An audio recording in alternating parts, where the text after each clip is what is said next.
Assalamualaikum warahmatullahi wabarakatuh. Video kali ini adalah lanjutan dari gangguan sistem respirasi di chapter 10 ICD volume 123 tahun 2016.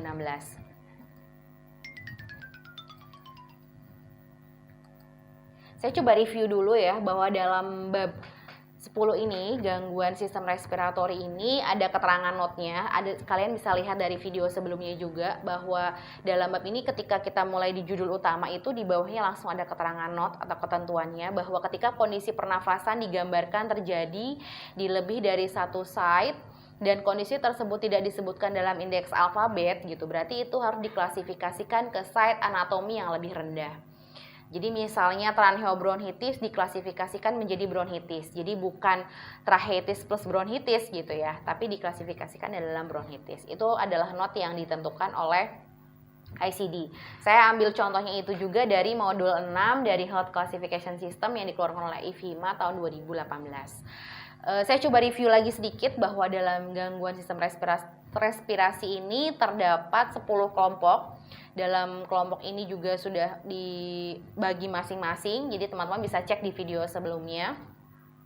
Kemudian kita akan lanjutkannya itu dari kelompok J40 sampai dengan J47. Ini ada di kelompok 5 ya, chronic lower respiratory disease, jadi penyakit saluran nafas bawah kronik ya. Kemudian ada di J40, kita mulai J40 ini bronchitis juga. Tadi kalau di video sebelumnya ada keterangan bronchitis di J20. Di sini juga ada kondisi di J40, tapi kita harus lihat sebagai coder melihat ada notnya dan include-nya itu apa saja. Karena dalam J40 ini bronchitis not specified as acute or chronic in those under 15 years of age can be assumed to be an of acute nature and should be classified to J20. Jadi di sini sudah ada keterangan bahwa bronchitis yang menggunakan J40 ini berarti adalah melebihi dari usia 15 tahun. Ya, karena yang untuk akut yang tidak diklasifikasikan menjadi apakah dia akut ataupun kronik bronchitisnya dan usianya di bawah 15 tahun akan diasumsikan dimasukkan ke dalam kode J20 poindas. Ini J40 penggunaannya seperti itu. Jangan lupa dilihat include-nya juga. Kemudian di J41 ada simple and mucopurulent chronic bronchitis. Di J42-nya unspecified chronic bronchitis ya, ada kroniknya dan unspecified-nya. Kemudian J43 ada emphysema. J44 ada other chronic obstructive pulmonary disease. Kemudian selanjutnya adalah kita di J45 ini asma. Jadi jangan lupa juga keterangannya di video sebelumnya tentang penggunaan dari kategori J45 itu seperti apa. Karena di sini pilihannya banyak sekali untuk di J45. Jadi coder harus betul-betul memahami yang termasuk di dalam masing-masing kode itu apa saja.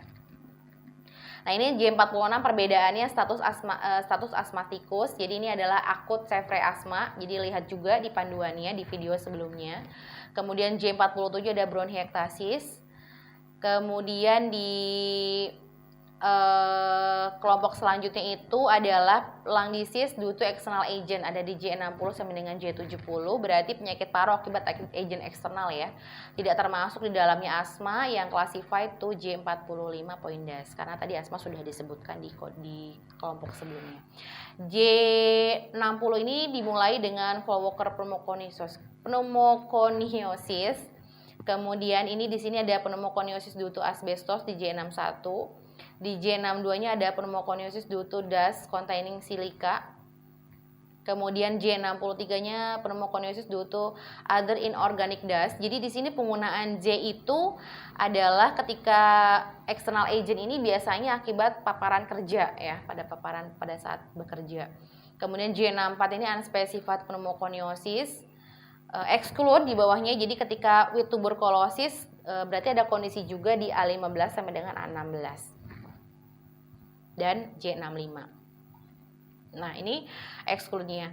Kemudian J65 pneumoconiosis associated with tuberculosis. Jadi di sini sudah diarahkan ketika di J64 unspecified ini, kalau kondisinya itu dia pasien yang punya tuberkulosis berarti tidak termasuk dalam J64 tapi dimasukkannya ke J65 ditambahkan dengan kondisi tuberkulosisnya ada di tipe A15 sampai dengan A16. Itu seperti itu penggunaannya. Kemudian J66 ada airway disease due to specific organic dust. J67-nya hypersensitivity pneumonitis due to organic dust. Kemudian J68 respiratory condition due to inhalation of chemical gases, fumes, and vapors. Ini use additional external code juga ya, jadi bisa menggunakan external cause untuk mengidentifikasi penyebabnya.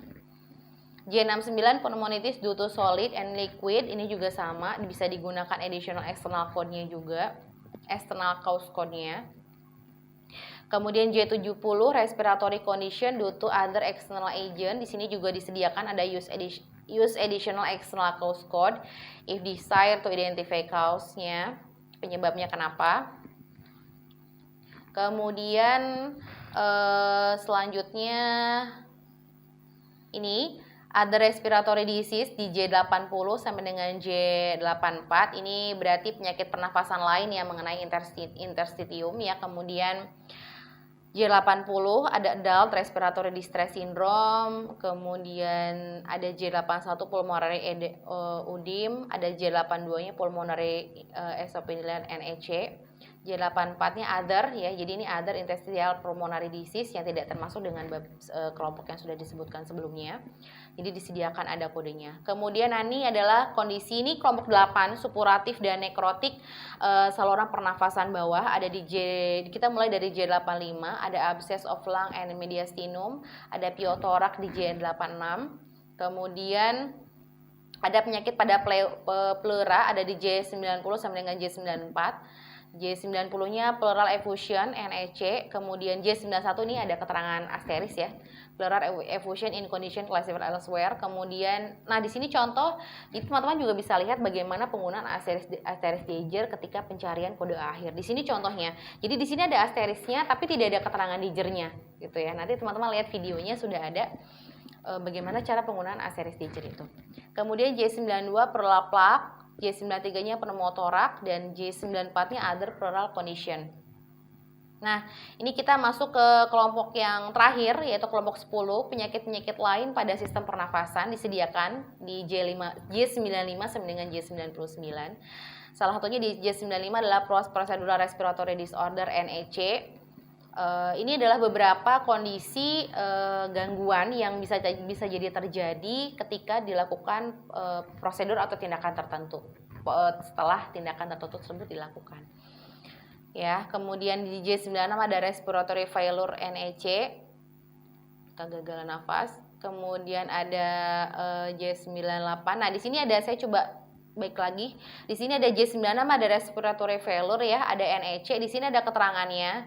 Following supplementary subclassification is provided for optional use with subcategory in J96. Jadi ada tipe 1 untuk hiposik, kemudian ada tipe 2 dan ada tipe unspecified.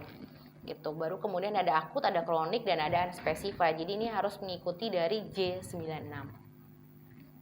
J98 ada respiratory disorder. Kemudian di terakhir adalah J99 ada asterisnya. Nah, kalau ini ada asteris, ada Jaeger-nya juga dalam kode ini ya. Jadi kalau yang tadi kan hanya asterisnya saja, kalau yang ini ada asteris dan Jaeger-nya. Kemudian ini J99 selesai deh. Jadi demikian video tentang gangguan pada sistem pernafasan. Terima kasih sudah menyaksikan video ini.